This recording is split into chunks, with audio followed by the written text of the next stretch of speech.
Hello everyone, আসসালামু আলাইকুম। কি অবস্থা, কেমন আছেন আপনারা সবাই? আশা করি সবাই অনেক ভালো আছেন। শীতকাল এসেছে আর ভাপা পিঠা খাবো না, এটা কি কখনো হয় বলেন? তাই আজকে অল্প একটু চাল ভাঙায় নিয়ে এসেছি। তার সাথে হচ্ছে নর্মালি ভাপা পিঠা যেভাবে বানায় আর কি, একটু গুড়, একটু হচ্ছে আপনার নারিকেল একসাথে যে সুন্দর করে স্ট্যাপিং করে নিলাম আমি। নেওয়ার পরে তার উপরে গুড়টা আর একটু নারিকেলটা দিয়ে সুন্দর করে দিলাম। দেওয়ার পরে হচ্ছে তার উপরে হালকা একটু আর একটু চালের গুঁড়ি দিয়ে একটু হাত দিয়ে সুন্দর করে একদম চেপে চেপে চেপে চেপে সুন্দর করে সাইড দিয়ে একদম বর্ডার করে নিলাম।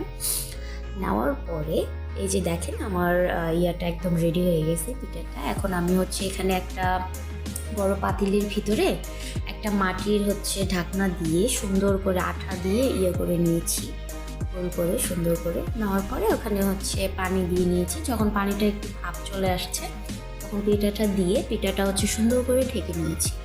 ঢেকে মোটামুটি হচ্ছে আমি 7 থেকে আপনার 10 মিনিট রেখে দিয়েছি। 7 থেকে 10 মিনিট পর যখন পিঠাটা উঠে গেলাম, এই তো আমার পিঠাটা সুন্দর মতো রেডি হয়ে গিয়েছে।